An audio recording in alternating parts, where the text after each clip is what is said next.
여기 묘가 강희백이죠. 강해백입니다. 해백. 이거는 시백이 아니고 강해백이고, 이 강희백이 아버지가 강씨예요. 강씨. 그러니까 여기서 아버지 때도 물론 벼슬을 했어요. 여기서 벼슬을 했지만은 그 벼슬을 강희백이가 상당히 이제 태조를 도와가지고 여기서 이제 벼슬을 또 하죠. 벼슬함과 동시에 연천에 있는 요 묘로, 비룡상처이죠. 요 묘를 쓰다 보니까 여기서 자식들이 동덕이, 무덕이, 진덕이, 석덕이, 순덕이 이렇게 나와요. 5명 자식을 이렇게 두는데, 요거는 강맹경이는 요 강희안이 강희맹이 사춘지가 아니죠. 요 큰아버지니까. 이게 강맹경이가 우의정을 했어요. 여태 우의정은 언제냐면은 큰 아버지한테 나온 자손이지만은 요거는 연산부터 우의정을 했어요. 연산부터. 그 다음에 강희맹이는 누구냐면은, 자, 지난번에 갔었죠. 시흥에 있는 강희맹이 이 묘는, 요 묘에 누가 있냐면은 아버지가 이 아버지는 거기에 없습니다. 그 강희맹이 묘소에 다른 데가 있어요. 누가 있냐면 강순덕이 묘가 여가 있죠. 강희안이 요 형이고 강희맹이는 동생이고 두 형제가 있는데, 강순덕, 강희안, 강희맹, 그 다음 또 뭐가 있었어요. 그때 그 역작으로 돼 있었죠. 아버지 손자들이 우리가 있어요. 강희맹이 묘보다 다 벼슬을 했기 때문에 그랬다. 벼슬을 했기 때문에 그 자식 손자들 다 벼슬을 했어요. 근데 여기서 요거를 쭉 이렇게 이제 이 가게를 내가 이렇게 추리를 쭉 하다 보니까 웃기는 것이, 이숙번이 그때 묘에 갔을 때 왜 강희맹이 묘가 이 신도비가 있었죠. 이숙번이 이렇게 쭉 타고 올라가잖아요. 신도 타고 이 안에 여기가 있었죠. 묘가 신목 위에가 무랑저수이고 이 안에가 신목을 타고 쭉 올라가잖아. 이숙번이는. 근데 여기에 그 신도비 밑에가 강희맹 이렇게 돼 있었죠. 이렇게 사진에 내가 그 사진을 이제 요걸 내가 쓰고 있으니까 지금 이 강희에서부터 이 가게에 대한 통수를 다 쓰고 있어요. 이렇게 돼 있거든. 쭉 이제 뭐 써주고 밑에다가 이 강희맹 이렇게 돼 있다고. 강희맹이 누구냐면 바로 이 양반이다. 또 우리가 봤던. 그러니까 거기가 옛날에 시흥 때가 안산이었어요. 안산. 그거 알고 있습니까? 옛날에 안산이 엄청난 큰 곳이었어요. 그래서 안산에서 나온 인물이 맞습니다. 이숙보이도 안산에서 컸고, 그 다음에 강희맹이, 강희안이 다 안산 사람들이에요. 지금 현재 시흥이라고 그러지만은 옛날에 안산골이에요. 근데 이숙보이 누굽니까? 이거는 그 왕자의 날에 공이 있어가지고 이등공신이죠. 이숙보이 이등공신. 근데 성격이 좀 개팍해요. 이 이숙보이가. 근데 누구냐면 강석덕이가 바로 강희맹의 아버지죠. 아버지인데 강석덕이는 누구냐면은, 여기다가 심씨라고 적어놓은 이유가 뭐냐면은, 강석덕이하고 누굽니까? 이 세종대왕 비가 누구죠? 심씨죠?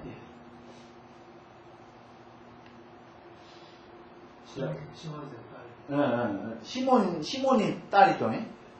이게 시몬이 작은 동생, 그 세종대왕의 동생이 바로 강석덕이 부인이야. 동생이.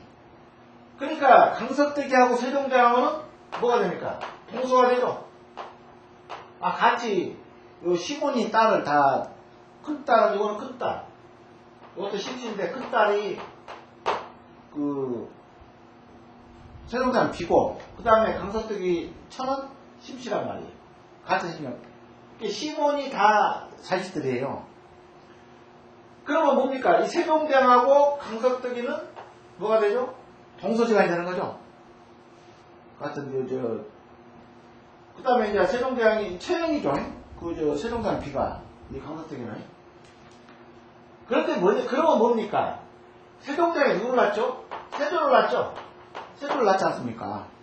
그러니까 강희맹이하고 세조는 뭐가 됩니까? 이종 사촌지간이 되죠. 근데 이때 이 조선 초기가 이 가계가 보게 되면요, 조금 이 고려때와 같은 약간의 우리가 현재 사회에서 본다라고 한다면은 약간 좀 무질서한 게 있어요.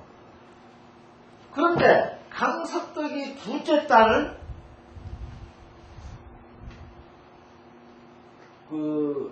둘째 딸이 누구죠?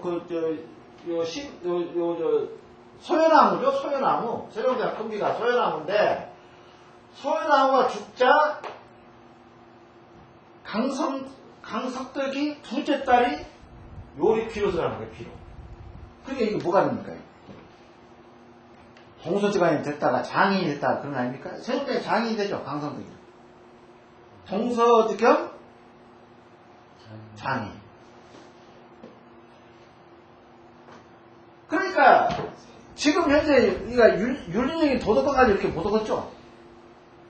이거 살았을 때 그런 거야. 이거 심씨가 살았을 때, 소연나무가 살았을 때 두 번째 비로 들어가요. 그래가지고 왕비가 되는 거야. 뭐 때문에? 소연나무가 죽으니까 이 강성덕의 딸이 왕비가 되는 거야. 이게 장인 겸 동서지간. 이게 강희맹 입장에서는 뭐가 됩니까?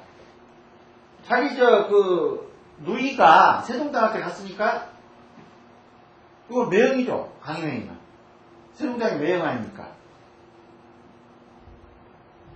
그러니까 이모부 겸 매형이야. 그런데 이제 웃기는 게 뭐냐면 강순덕이가 제일 막내예요. 막내인데 누가 드시고 가냐, 장가를 가냐면 이숙번이 딸하고 결혼을 해. 이게 이씨야. 강순덕이 처가 이씨야. 그래서 결혼을 하는데, 그러니까 거의 집안이 이렇게 전부 왕실, 그 다음 공실, 이렇게 다 연결돼. 이렇게 강동도에도 그렇고, 강우도도 다 그래요. 그런데 뭔 얘기냐면은,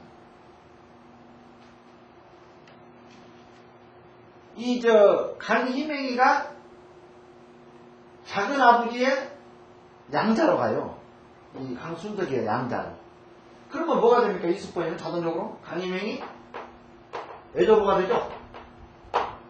양자로 갔으니까 애조부가 되는 거 아닙니까? 이숙번이는. 근데 왜 내가 지금 가게를 이루고 있냐면, 이렇게 쭉, 이제 우리는 뭘 하나를 이렇게 이 답사기 하나 엮어내려면은 실록을 다 뒤져야 돼. 실록을 이렇게 연계를 뒤지다 보니까 이런 게 적나라하게 나오는 거예요. 그런데 강희맹이가 왜 여태 부각이 됐냐면, 여태 나오냐면은 이숙번이가 죽었어요.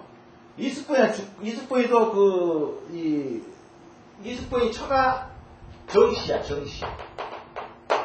근데 정씨가 딱 보니까 그 당시에 상속에 대해서 강희맹이 얘기가 나오는 거예요.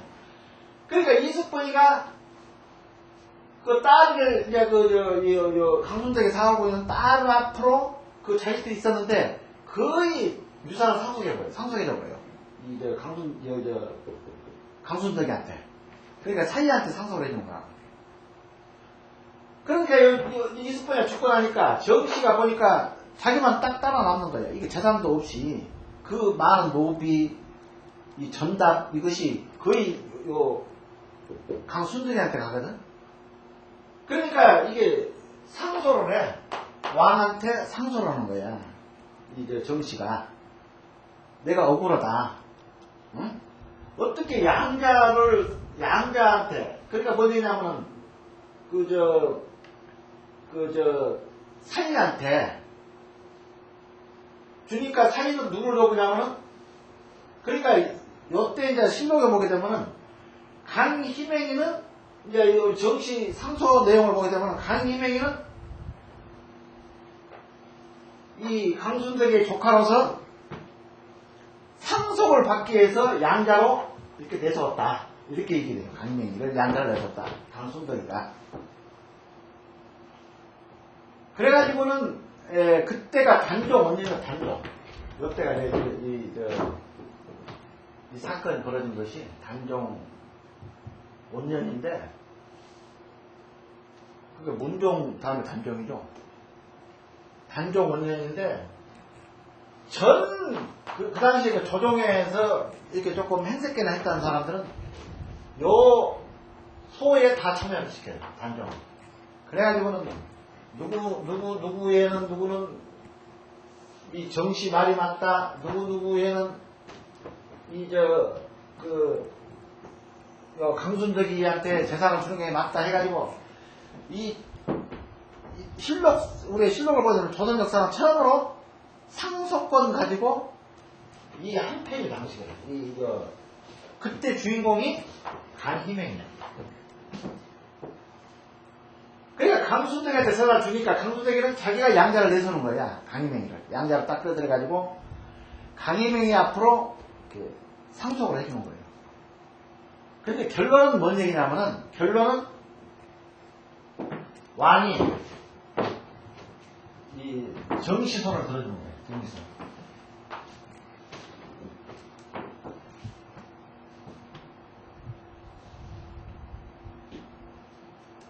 근데 지금 내가 강희백이 이제 바로 발복론을 얘기하다가 지금 이 가계가 나오는데, 이게 역사적으로 이 가계가 하여튼 투자했어. 무의정. 이 연산군 때 강희명이니까 그 이후로 아주 출세가 달립니다. 그 이후로도. 요때만 조금 자손들이 조금 뜸했다가 그래도 집안 유지가 되지 않습니까? 사촌지간에 우의정을 했으니까. 이게 연산군의 신임을 받고 있었기 때문에 이렇게 우의정을 하는 거지. 그 당시 솔직한 얘기로 바른말 했다가는 우의정을 할 수 있습니까?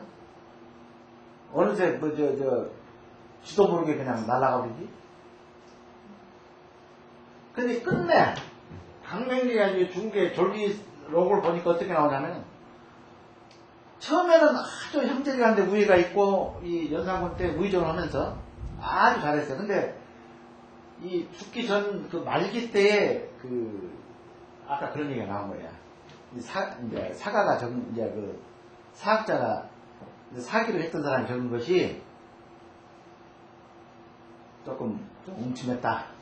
그 다음에 이게 뇌물을 많이 챙겼다. 이런 이제 곁다리 끼어가지고, 이제 그거는 뭐냐면 내가 아까 얘기했지만은 요때 실력이 정리되는 게 아니고, 이 연산군은 연산군은 중종 반정에 의해서 연산군은 끝나죠. 그러니까 그때 실력이 정리되면서 몇 마디 유명했던 사람마다.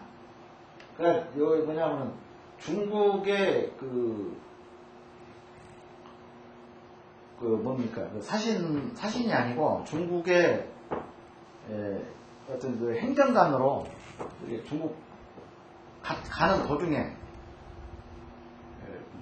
그때만 해도 등창 있죠? 피부병. 그때 피부병에 들어가서는 피부병을 죽었고 등창을 만나가지고. 근데 하여튼 이 가게가 보게 되면 조선 내내 이 묘바람에 조선 내내 이 강씨들이 발복을 다 했다.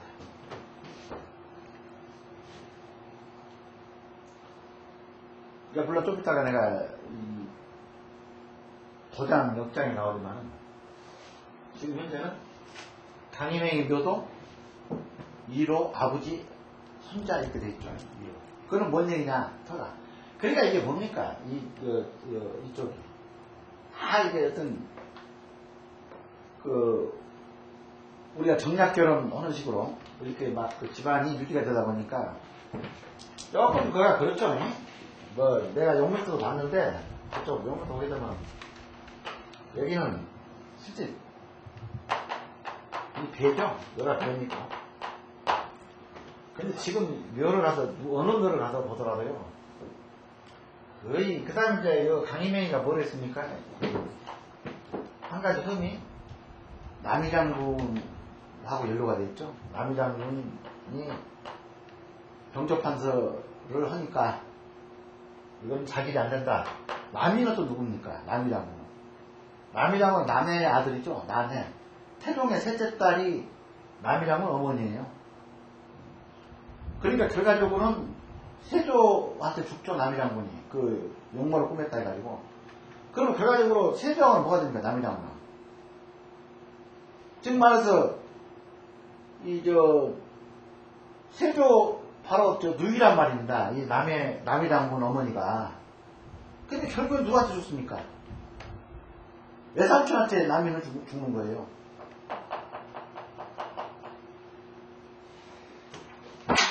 남이장군 묘는 어디가 있죠 지금? 남이섬에.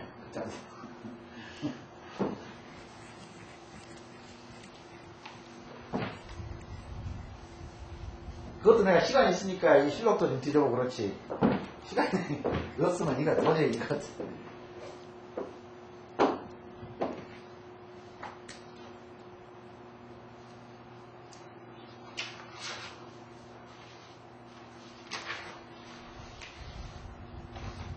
근데 이제 막판에 강희안이가, 그러니까 이제 집안에 이렇게 형제간이 막 똑똑하다 보니까, 이 강희명이 형이, 바로 위에 형이 강희안이라고 하래요. 근데 강희안이가 뭐에 연루가 되냐면은, 단종 보기 때 연루가 되는 거예요. 단종 보기 때. 그러니까 그 당시에 단종 보기 때 세조한테 다 죽었죠. 단종 그 가당 남자. 근데 강희안이는 왜 사냐? 강희안이가 뭐가 됩니까? 세조하고. 아까 이종 사촌이니까 강희안의 예사냐면 성삼문이가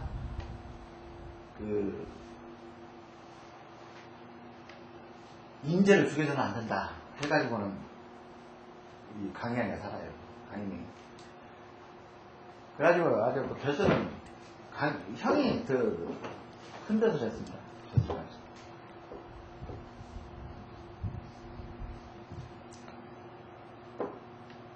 그 다음에 요건 아까 얘기했죠. 물이 그냥 쩔쩔쩔쩔 하는 소리를 내면서 흐르는 데다가 묘를 조성해서는 안 된다.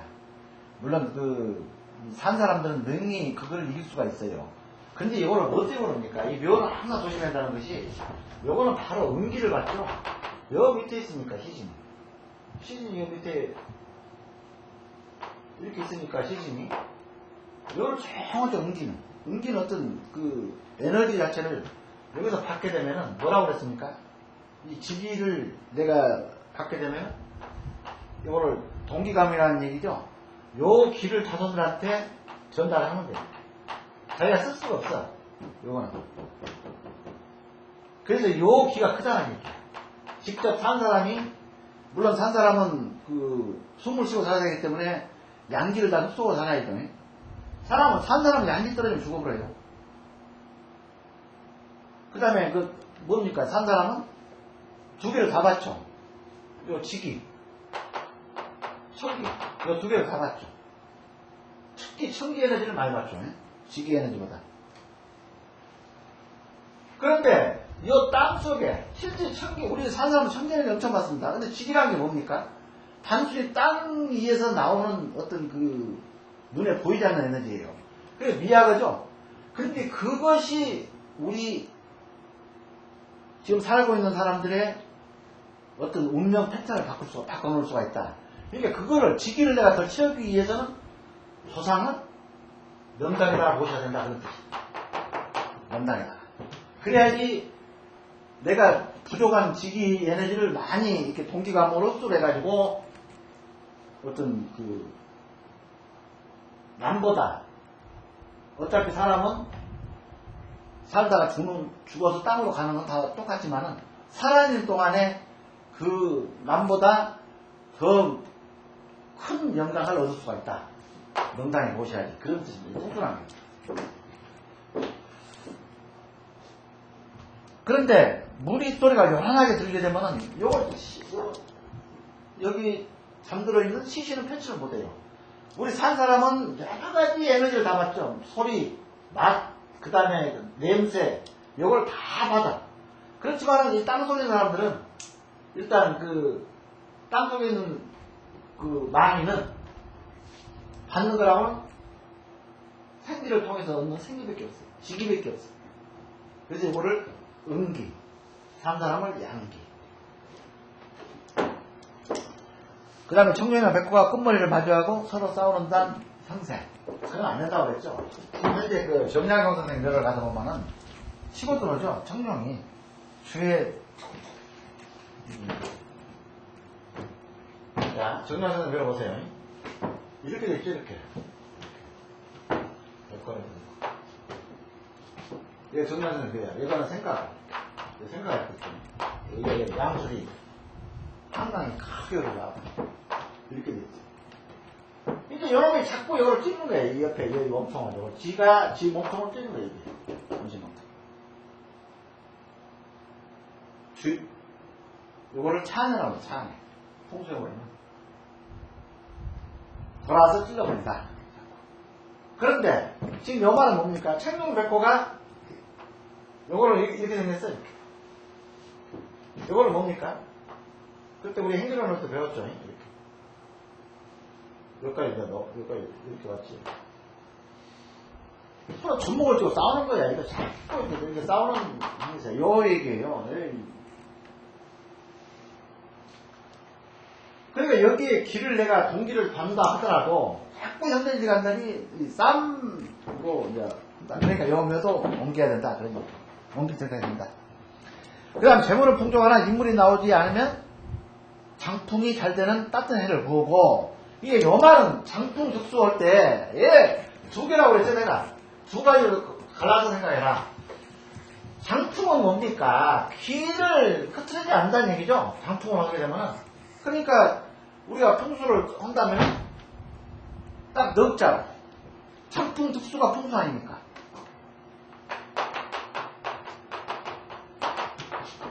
자, 장풍.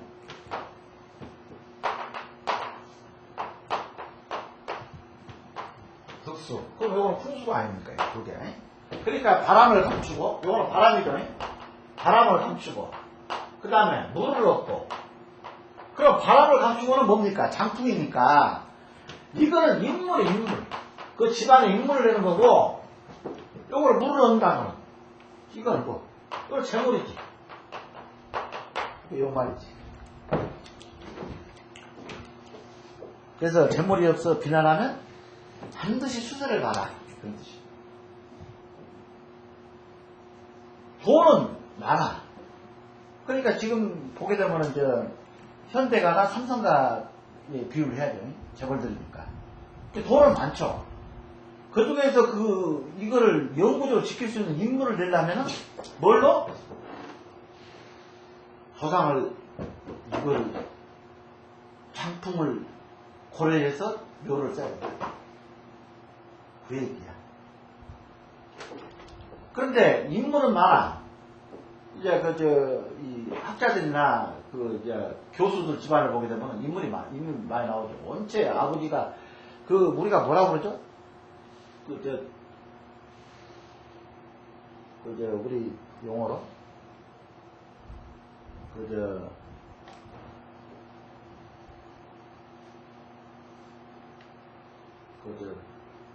콩밭에 콩 나오고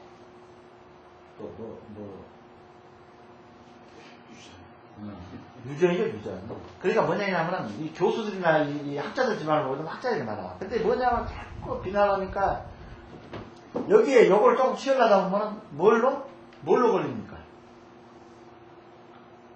순회죄. 요걸 좀 치우려다 보면. 근데 인물은 많은데 이게 없으면은 완전히 수세. 그러니까 요거는 삼성가하고 현대가는 이걸 생각하지 말고 이걸 인물을 우선해가지고 인물이 지금 가지고 있는 재산을 튼튼하게 따질 수 있게끔 이걸 장풍을 갖춘 이 현장을 찾고 요거는 학자들이나 인물이 많이 나온 좀 비난한 집안에서는 수색, 물을 얻을 수 있는 데를 찾아가는 겁니다. 이장시 금기상. 요거는 이제 여런 제가 지금 봤습니다. 내가 이 시골에서도 이런 경우가 있었는데, 이장하려고 구매를 파니까 펑 소리가 나면서 김이 쫙 이렇게 나오는 거예요. 이때는 그게 뭐 김이 묻었다는 게 뭡니까? 일종의 물론 여러 사람들이 이거는 과학적인 설명을 우리가 곁들이게 된다면은 하나의 강조, 해가 지도 않다가 해를 옛날에는 지금도 경기도는 이게 작업을 하게 되면요 꼭 물로 배야 해요. 물로 해를 배야 돼요. 그러면 해는 물을 먹으면 먹을 만큼 엄청 단단해져요. 거기다가 예를 들어서 이게 이 강종을 이렇게 조성할 때 이거를 이제 해를 딱 친단 말이에요. 이것도 그냥 흙으로 그냥 막 배합한 해가 아니에요. 해각이 아니고 물로 배합한 해도 1대1 이렇게 단단히 해. 그러다 보니까 내가 설명했는데 이 해는 상당히 오래됐습니다. 이 해가 어디서 실록에 보면 나오냐면요, 아까 강석덕이 있죠. 강석덕이가 강희명의 아버지 아닙니까? 강석덕이가 졸기를 했는데 세조가 40석을 해 40석을 내려주라 이런 게 나와요. 그러니까 이 강석덕이 묘 하나 쓰는데 40석이 들어갔다는 게 뭔지 압니까? 어마어마하게 해가 쳤다는 얘기죠. 지금 해가 치면은 유골이 다 있어요, 거의. 그런데 이제 요거를 이렇게 드러내죠. 이쪽으로 이제 시신을 보셔야 되니까. 이거 한 30cm 이렇게 놔두고 요거를 이제 해줘. 그 다음에 여기다가 이제 시신을 이렇게 보시죠. 요거 이제 이거를 홍대 덮고. 그래 놓고 여기를 또 해를 쳐요, 이렇게 단단히 치게 되면은, 요거를 파멸을 하게 되면, 지금 해를 단단히 친 데는, 포크레인이 그냥 이렇게 사부로는 안 돼. 뿌레가 있죠? 다다다다랑, 그걸로 뚫어야 돼. 얼마나 단단하든지. 이걸 딱 뚫으면은, 펑 하면서, 김이 나와요. 그건 뭡니까? 여기에 들어온 지기가 해에 의해서 어떤 생성이 되죠. 지기 생성이. 해에 의해서. 그러니까 여기에 어떤 진공상태 됐다가 이걸 뚫으니까 펑 소리가 나면서 김이 뭐라고 나온다. 이런 경우가 많아요. 지금 현재 이런 사례를 봤던 사람들이 엄청 많습니다. 시골에. 이장을 하다가 딱 했더니 그냥 김이 나오더라. 그렇게 되면은 요 얘기는 바로 그런 얘기예요. 이렇게 김이 나오게 되면은 그냥 거기다가 고소를 해버려라. 그러면 조금만 있으면은 다시 지기가 다시 생성이 된다. 흐트러지지 않고. 그 다음에 또 뭐가 있습니까? 그러니까 요거는 이제 이런 경우도 있고, 그 다음에 이제 한 골로 돼 있으면은 약간 보존이 잘 되고 있으면은 파멸 중단하고 다시 흙을 덮어라. 이장을 하지 마라. 그 다음에 이제 이 고인을 장사 지내고 난 다음에 집안이 아주 불같이 일어났던 집안은 굳이 공국민전에 고인을 모셔서 하더라도 내가 효를 한다고 섣불리 요 묘를 건들지 마라. 그렇지. 요거를 옮겨서 이렇게 옮기려고 하지 마라. 그러니까 이제 돈 좀 벌고 집안이 아주 아버지 어떤 운기를 받아 운덕을 받아가지고 잘 돼. 그러니까 나도 효도를 한번 해야겠다. 집에 동네에 들어가서 보니까 너는 어떻게 네가 비를 공동묘자 그대로 놔두냐. 이제 얘는 잡소리가 들려. 그러니까 특히 졸부들 그냥 순간적으로 돈 번다는 거 있죠. 그냥 뭐 땅을 몇천 평을 샀는데 이것이 그냥 하루아침에 뭐야 100배가 올라가지고 그냥 졸부가 되어본다. 그렇게 되면 자기의 그 복을 요 묘에서 갖다 준 걸 모르는 거야. 그러니까 요 묘를, 요런, 막, 그 시골 사람들, 그 주변에 어떤 눈총을 받으니까 묘를 옮겨, 무조건. 근데 열어지는 말아라. 요 뜻입니다, 이게. 불같이 성했거나, 전상한, 자손이 번성하면도 이장을 금해라. 그 다음 연대가 오래되면은, 부득한 경우, 이미 다 끝났다고 그랬죠. 자, 우리가 동기가뭄을 얘기할 때에, 어린 애들이 더 감흥이 빠진다고 그랬죠. 중조 할아버지의 묘바람으로 해서 중조손이 어렸을 때 이게 커버리게 되면 중조손도 자꾸 이제 연대세가 오래가죠. 그러면은 감흥 속도가 느려진다. 이 대수가 오래되면은. 그러니까 이거는 뭐냐면 우리가 오래된 우리가 뭐 10대, 20대 막 할아버지를 모시고 하죠. 시제 지내면서 하는데 이런 면은 하나의 그 자손들의 그 표상 공경으로 이렇게 모시는 거지. 여기서 내가 동기감을 받겠다라는 생각은 해서는 안 돼. 이미 끝났어요. 끝나. 근데 이 묘를 이 할아버지가 이미 끝난 유고 상태가 끝난 이 할아버지 묘를 다시 묘를 명당에다 찾아가지고 이렇게 옮겨도 증손자가 지나가게 되면은 이거는 발음이 안 된다.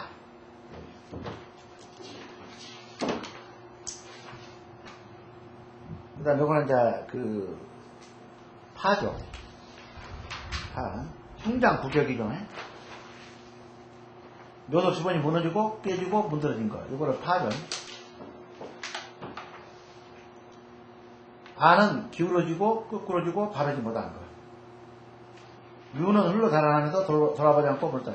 요거는 뭐냐면 지금 그러니까 참 나도 이렇게 이 형기를 내가 치중을 하다 보니까 이기 쪽보다는 나도 이제 형기 우리 선사들한테 형기 쪽을 내가 전부 그거를 이제 점수를 받고 하다 보니까 형기 쪽을 이제 들어오는데 지금 제가 옛날에 우리 갔던 부정승 걸 보게 되면 이덕경 선생님 한우 이덕경 이 계단이 있어요. 이거는 아버지가 있고 이거는 이덕경 선생님 묘가 지금 밑에 있죠. 이거 쭉 남떨어져 이렇게. 그때 봤죠? 쭉 남떨어지죠. 이거는 극근각에 있죠. 물이 이렇게 오고 또 물이 거의 물이 10개 나오죠. 자전수는 여기서 이렇게 돌아서 나오니까 물이. 근데 여기 청룡이 이렇게 쭉 이렇게 흘러가죠. 그러면 물을 또 따라서 청룡을 따라서 가는 거예요. 이렇게. 이거 물도. 그거 봤죠? 이 청룡을 같이 따라서 청룡 끝 머리를 따라서 같이 물도 따라가. 이게 뭡니까 이게? 이게 산수동고 아닙니까? 산수동고. 산수동고란 거는 글자 그대로 간다. 따라서 산 따라서 물도 따라간다. 이거는 뭡니까? 음입니다. 산은 음이죠. 이거는 양이죠. 양이 음을 취해서 가는 거예요. 그냥 이 주위를 이렇게 양이 이렇게 감싸주려고 한포를 해서 흘러가려고 생각하지 않고 산이 간 대로 내가 음을 쫓아서 가버리는 거예요. 이거 산수동고라고 합니다.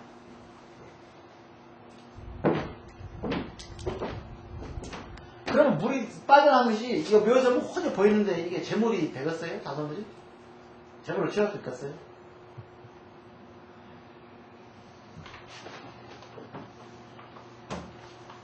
그 다음에 사는 능선이나 암석, 공작물 등이 뼈 쪽에 묻어. 아까 우리 강희맹이 묘 설명할 때 공작물이 들어가는 것이 뭐냐면요. 이 사격이 다 사격이라고 그랬죠. 육축으로 보는 사격. 사격은 무조건 육축으로 봅니다. 이제 우리가 이기법을 이기론적으로 사격을 평가할 때에 근데 형상을 할 때는 지금 이거는 형상론이에요. 형기론. 지금 얘기하는 거는. 그런데 보세요. 물론 이 묘를 보기 위해서 그때 누구죠? 대전에 있던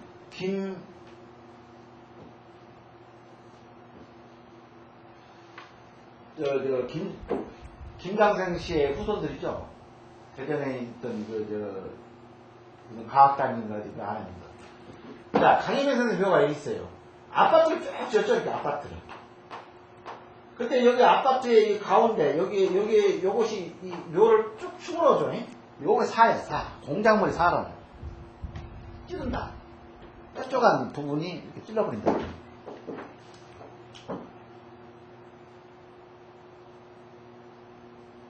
암은 형상이 박지 못하고 숨어있고 또한 모아의 어두운 거. 요거는 암은 뭔 뜻이냐면 요거는 음기가 선하다.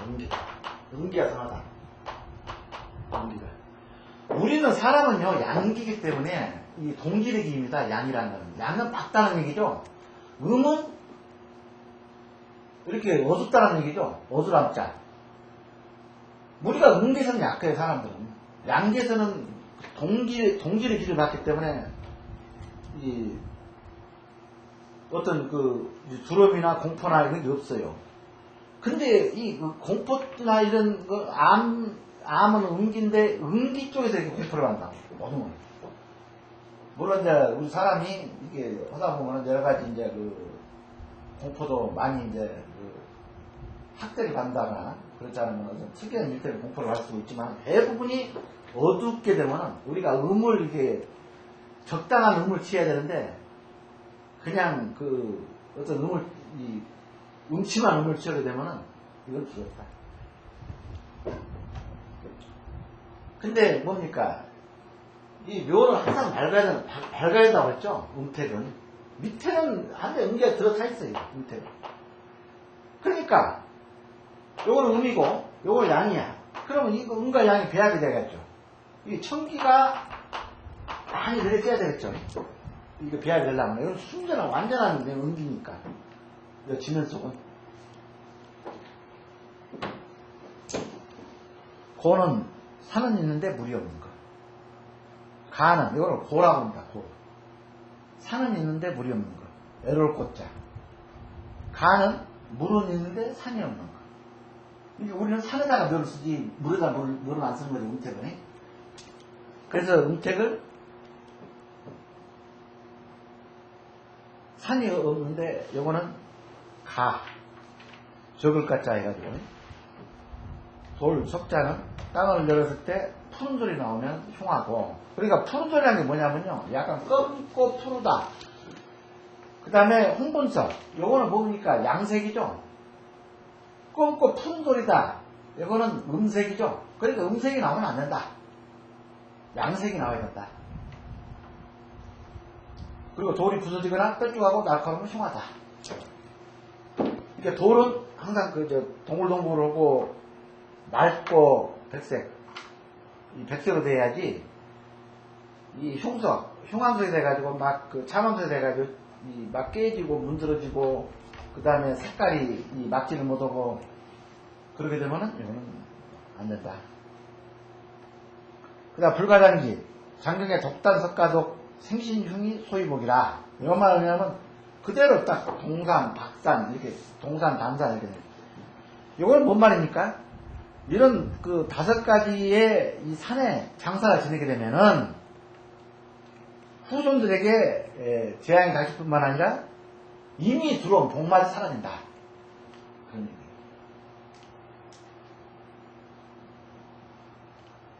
그래서 생신흉이 소위복이다. 이미 들어온 복도 나가버린다. 동산과 단산. 동산이란 글자 그대로 아이동자거든요. 아이동자. 이게 애기산이라는 얘기죠. 애기산이니까 풀할 폭이 없다는 얘기야. 청장년 산이야 되는데 이게 노령도 안 되죠. 노령은 완전 늙은 산이고 눈령은 젊은 산을 이제 눈령이라고 그러죠. 근데 이거는 청장년 산을 우리가 찾아서 배웠어야지. 이런 아이들 산. 그러니까 아이산은 초박한 폭이 나오지 않는다. 민둥산을 말한다. 단산은 천재지변 또는 물리적 작용에 의해 무너지거나 산령이 절단된 산을 말한다. 그렇죠. 그런데 단산, 이게 단산이 있고 내가 그때 설명을 드렸죠. 이 단산이 있고 또 맥이 있다 그랬죠. 근데 단산은 묘를 쓸 수가 있어요. 요거를 단산을 단용이라고 합니다. 단용. 용이 끊어졌다. 그런데 용은 끊어져도 맥이 이어지게 되면은 요거는 묘를 쓸 수가 있다. 맥이 이어진다. 이거를 제가 무단산이라고 그럽니다. 무단산이라는 게 뭐냐면은 우리가 연뿌 있죠? 옆구리를 딱 잘라보세요. 칼로. 자르면 옆구리는 이렇게 어떤 안에 하얀 끈기 같은 것이 이렇게 쭉 이렇게 잘라서 늘어나도 연결돼 있어요. 연결돼요, 그게. 그걸 우당산원이라고 합니다. 이게 연의 실 같은 것이 연결이 된다. 그러니까 단맥만 안 되면은 뇌를 쓸 수가 있다. 그런 뜻이에요. 근데 단산, 단용 여기는 뇌를 쓸 수가 있어. 근데 단맥이 되면은 안 된다. 석산에는 암산이나 돌모도 이루어진 산을 말한다. 그랬죠. 아까 설명드렸죠. 근데 개의 경우 돌과 돌 사이, 암과 암 사이에 생기체를 형성한다. 요거를 계열 우리가 석산이라고 그러죠. 이게 토맥으로 연결되는 거예요. 그 다음에 가산. 요거는 가룡을 우리가 가산이라고 합니다. 생기는 용맥을 타고 그렇기 때문에 용이 새가 멈춰야 생기를 갈무리하여 혈적을 한다. 그런데 용이 세력이 너무 활발해서 제어를 못하게 되면은 맥을 타고 오는 길도 생기도 그냥 빠져버린다. 근데 이런 데는 가산처는 장사천에서 안 된다. 근데 지금 보게 되면 내가 저쪽 이 경기도 이런 데 가서 보게 되면은 막 산이 막 이렇게 좋아요. 막 용맥이 이렇게 막 지나가는데 이걸 기록이라고 쓰는 것 같아. 대부분 여기다 썼어요. 이런 거. 앞에 막아주니까.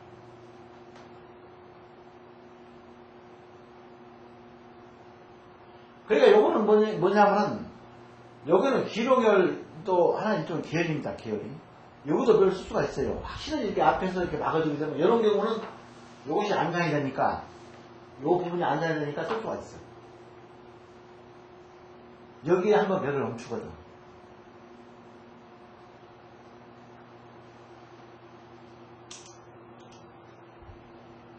그래서 내려오는 거는 뻗어나가려고 하는 거고 올라간 거는 멈추려고 하는 거다. 그런 뜻이죠. 여기다 쓰면 안 되겠죠. 뻗어나가니까. 요 쓰려면 여기다 써야죠. 올라가는 요 사이니까. 여기는 맥을 멈추려고 그러고 내려오는 거는 이렇게 뻗는 거는 용이 진행을 하려고 하는 거예요.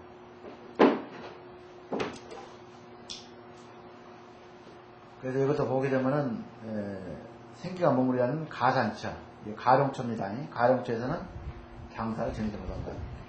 독산, 생기는 전호자 사방이 산소술사의 장풍. 아까 그거죠. 장풍을 해야 하는데 독산은 어떤 용맥도 안 보여요. 들어는 용맥도. 근데 홀로 주변에 홀로 서 있어요. 이게 왜냐면 혼합지방이 많습니다. 딱 이거 논밭이야, 이거. 물론 여기도 운명이라는 게 있죠. 근데 거의 보게 되면요, 태봉은, 물론 용맥을 따라서 들어온 태봉도 많지만은, 또 용맥이 없는 태봉, 독산도 많습니다. 태봉이라는 자체가, 태봉을 우리가 뭡니까? 어머니 뱃속에서 생산된 아이 배꼽에 달리는 걸 태라고 그러죠. 그 태, 그러니까 태 반하고 태를 여기다 묻는 거예요. 이 봉에다가. 그러면 내 태봉은 항상 돌에다만 묻느냐, 유돌에다만. 그게 뭡니까? 어머니 형상이에요. 배가 굵은 형상. 자, 태봉이라 해가지고 이렇게 음열로, 와열로 이렇게 태봉을 조성한 데 맞습니까? 다 이렇게 도리열 아니면 유열에다가 이렇게 다 태봉을 앉혀. 우리 태는 이렇게 생겼죠, 태가. 이게 꼬맹이가 있으면 배꼽에다가 이렇게 살고 있어요. 꼬맹이가 있어요. 그 영양분을 누구한테? 엄마한테 엄마 자궁 안에서 이 영양분을 더 빨아들인 거예요. 그러니까 얘가 크죠. 이렇게 배꼽에 연결되어 있어. 그런데 태반에다 가지고 얘가 깔고 있는 게 있어요. 이 태는 이렇게 이제 이렇게 돼 있으면은 애기가 이렇게 놀고 자고 안에서 노는 태반이 있어요. 태반이. 이 태하고 연결돼 있죠. 이 태하고 연결돼 있는데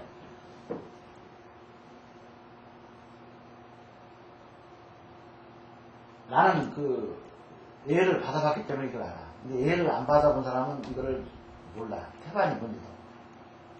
태반이 꼭 애기만 해요. 그거 알고 있습니까? 그건 후산이라고 합니다. 후산. 그러니까 애가 나오죠. 그럼 애를 뭘 달고 나오냐면 태를 달고 세상 밖으로 나와요. 태반은 어디가 있냐면 엄마 몸속에 들어가 있어요. 그러니까 엄마 밖으로 나와 있는 건 애기하고 태줄밖에 없어. 탯줄이 어디로 연결되어 있냐? 이 태반에 연결되어 있다고. 그러니까 요거를 애기가 나오면 또 한 번에 이 후산이 돼가지고 또 한 번에 또 애를 낳는 거예요. 근데 이건 애가 아니고 태반으로 낳는다고. 태반. 근데 그거는 뭐냐면 인위적으로 해야 돼요.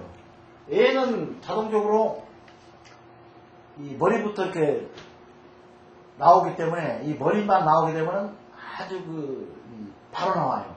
이렇게 나오기 전에 양수를 해가지고 엄마가 양수를 애기를 낳기 전에 양수가 쏟아집니다. 그건 뭐냐면 양수는 애를 낳을 수 있는 윤활유라고. 그러면 양수를 미끌미끌하니까 타고 애기가 밖으로 나와서 여기를 어깨 쭈기만 나오면 다 빠져. 그냥 빠져버려. 근데 태반은 안 빠져. 태반은 엄마 몸속에 들어가 있어. 그래가지고는 이거를 처치를 할 때에 한번 배를 쫙 훑어요. 훑어주면서 훑어주기 전에 얘를 분리시켜야 돼. 분리시킬 때 어떻게 분리시키냐면 그 태반이 얘기 배꼽 연결되어 있죠. 여기서 손으로 해서 이거 한 뼘 정도 이렇게 딱 여기 배꼽부터 잡아가지고 한 뼘을 여기다 두고 그 다음에 여기를 1cm 간격으로 먼저 엄마 쪽을 먼저 묶어줘야 돼요. 요거를 실로 완전히 공기가 안 가게 묶는 거예요. 이렇게. 그 다음에 애기 쪽으로 요거를 또 실로 또 완전히 또 묶어놓고 그러니까 공기가 안 들어갈 정도로 애기 뱃속에도 공기가 안 들어갈 정도로 묶는 거예요. 그러면 이거 가운데로 가위를 자르는 거예요. 가운데를. 자를 때 주의할 것이 뭐냐면은 요 태반, 엄마 뱃속에 있는 태반을 반드시 잡고 잘라야 돼요. 만약 태반이 요걸 놓쳐버리면 그냥 들어가면 나지가 나버릴 거예요. 그래놓고 애기는 분리가 되죠. 태하고 엄마 뱃속하고 분리가 되고. 그리고 애기를 띄워놓고 그 다음에 이제 요거를 잡고 이렇게 이제 엄마 배를 이렇게 훑어주게 되면 애기가 태반이 나와요. 그 태를 옛날에는 내가 손도 못 대겠어. 옛날에는 우리 아버지가 반드시 그 태를 처리해요. 어디다가 산에다가 태를. 옛날에는 지금은 그냥 다 버려버리고 있지만은 그러니까 여기다가 이 태봉이 왕자들 태, 그 다음에 보게 되면요 거의 옛날에는 태를 다 묻었었어요. 태를 요즘에 들어와서 태를 태우거나 태를 없애버리거나 태를 그랬지 옛날에는 제2의 어떤 그 생명이다 해가지고 이거를 아주 신선히 했어. 그래가지고 동네 이 조그만 어귀에다가 이렇게 그 묘가 나침반한 묘가 가끔 우리 어렸을 때 보게 되면 뒷산에 가면 그게 전부 태명이에요. 태를 묻었기 때문에. 그러니까 이제 보게 되면 그 정란점이 있죠. 옛날에 중종이니까 중종 때 윤원이 애척인가가 그거죠. 정란점이. 정란점이 커버리니까 정란점 태봉도 상당히 옛날에 빚을 봤어요. 정란점 태봉. 그 조그마한 뒷산에서 크다가 자기가 출세하니까 이런 산을 찾아가지고 거기다 태를 버려야 된다. 잠깐 쉬었다 그랬어요.